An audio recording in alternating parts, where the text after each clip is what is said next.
¿Qué tal, queridos amigos? Ya en la fase final de la campaña política del 2021, tenemos que anotar dos condiciones fundamentales. Menos mal que la campaña ahora es más corta, si la comparamos con algunas anteriores en las que se extendía y se extendía la demagogia durante varios meses, sin otra cosa más que repetir las mismas frases, los mismos lugares comunes, las inconsistencias demagógicas, lo que ya todos sabemos, que vamos por el cambio, que hay que apoyar a las mujeres, que seguramente si tú votas por este partido tendrás trabajo. Yo no sé cómo lo podrán hacer aún si ganaste tal o cual opción. Y así por el estilo, frases que no tienen sustento en la realidad, pero que se supone que atrapan al elector, que no conoce el fondo de las cosas ni los orígenes de cada uno de estos institutos políticos, sobre todo Morena. Morena, que ha sido el partido más manipulador de la historia de nuestro país. Y miren que hemos tenido ejemplos notorios en este sentido, pero lo de Morena no tiene parangón. El partido en el poder actualmente ha caído en todos los vicios del pasado y ha aumentado los propios. Esto para comenzar. Pero decía yo que son dos las condiciones que han privado. La primera de ellas, sin duda alguna, la intervención grosera, ofensiva, del presidente de la República en la campaña electoral. Su actitud de reto, de provocación, de soberbio desafío hacia los órganos electorales, por una parte, su insistencia en hacer campaña él mismo, agarrando niños, dándoles besos, acercándose a la gente como no lo hacía meses. Eso es interesante, pero que ahora ha vuelto a las andadas porque siente que no están saliendo las cosas de acuerdo a sus estimaciones y que podría haber un verdadero revoltijo el próximo 6 de junio. Si se vota masivamente, el presidente y su partido estarán perdidos. Siempre ha sido así. El partido en el poder pierde cuando la gente sale a votar. No hay duda, esta es una regla de oro. Pues el presidente se ha metido en todo. Ha querido intervenir en los estados en donde su partido Morena ha sido rebasado por otras causas y sobre todo como consecuencia de las propias ofensas que sus candidatos han tenido con la sociedad.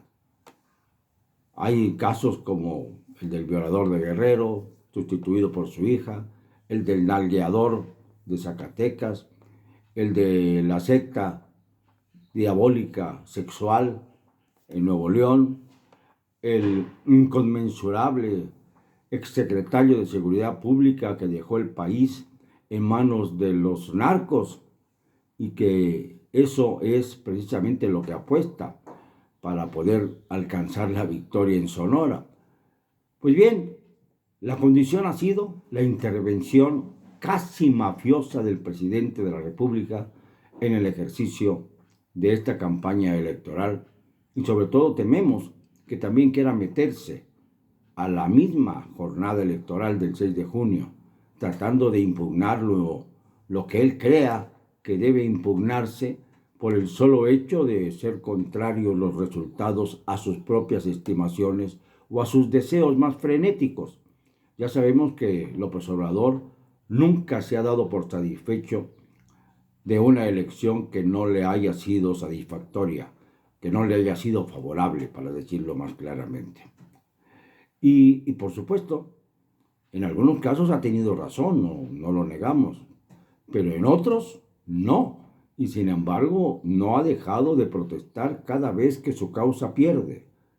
O bien, fíjense qué interesante, ha dejado al garete a otros candidatos que pudieron haber obtenido el triunfo para protegerse él de cualquier posibilidad de mala imagen. Así ocurrió en el Estado de México con la maestra Delfina Gómez, que ahora es secretaria de Educación Pública, siendo maestra de primaria, como se ufanó el propio López Obrador. le debía, claro, el hecho de que López Obrador ni se movió, ni movió una pestaña cuando Delfina Gómez reclamó su victoria y el partido Morena, que podría haberse anotado un triunfo glamuroso en el Estado de México, prefirió retirarse para evitar que se dijera que era un partido belicoso o violento cuando faltaban unos meses para definir las candidaturas presidenciales y entre ellas la de López Obrador por Morena. Así actúa Andrés Manuel, defiende lo suyo, nada más lo suyo. El otro factor, sin duda alguna, no nos sorprende, pero no deja de ser preocupante. La también veraz intromisión, furiosa intromisión del narcotráfico a través de las campañas políticas. Se tiene un recuento de casi 90 asesinatos de candidatos o aspirantes, sobre todo de la oposición, en toda la República.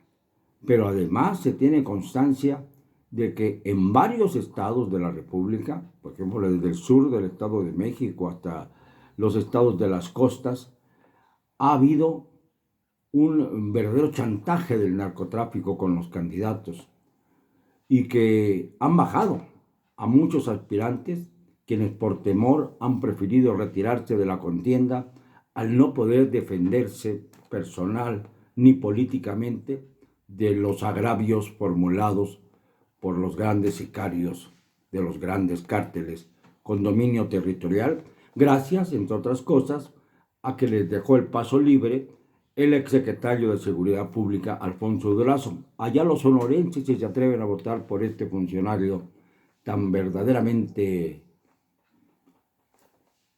veleta, que fue lo mismo secretario de Colosio que de Fox y que luego acabó siendo esbirro de López Obrador. Fíjense ustedes qué cambios, ¿no? Qué cambios de actitud sin ningún tipo de línea ideológica.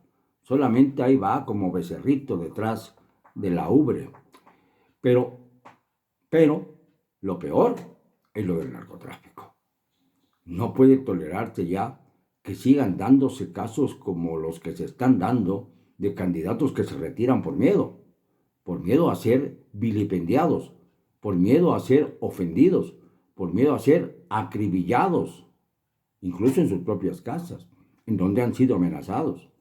Esto no es cualquier cosa.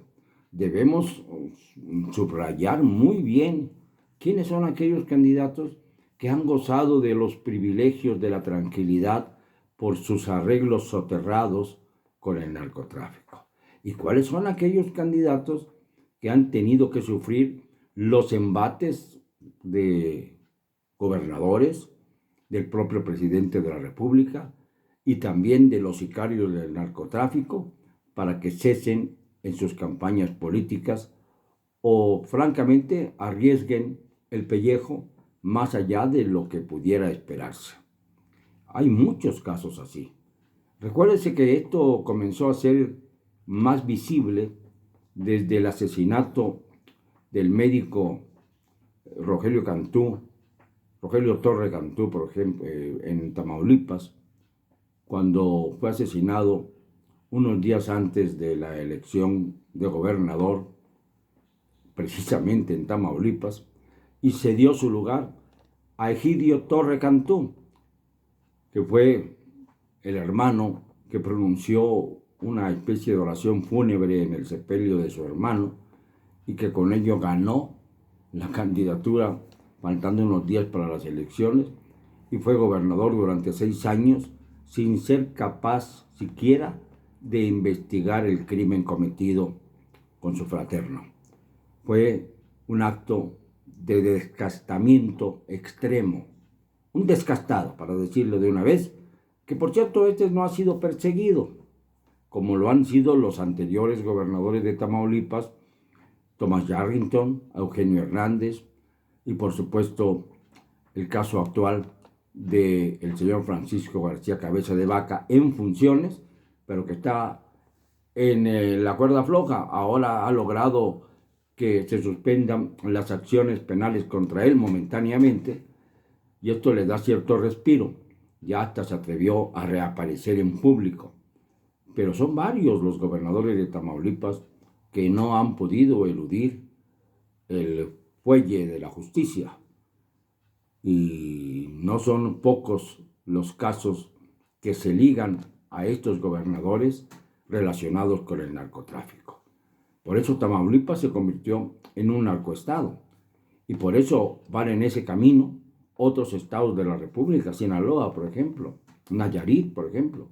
Estados en donde, por cierto, los que van a la cabeza son candidatos de Morena. Esto es lo que verdaderamente sorprende, que el partido en el poder sea tan repulsivo que se atreva a negociar con los narcotraficantes la posibilidad de asegurar la victoria de sus candidatos en distintas entidades del país. Por un lado el presidente, por otro lado los narcos.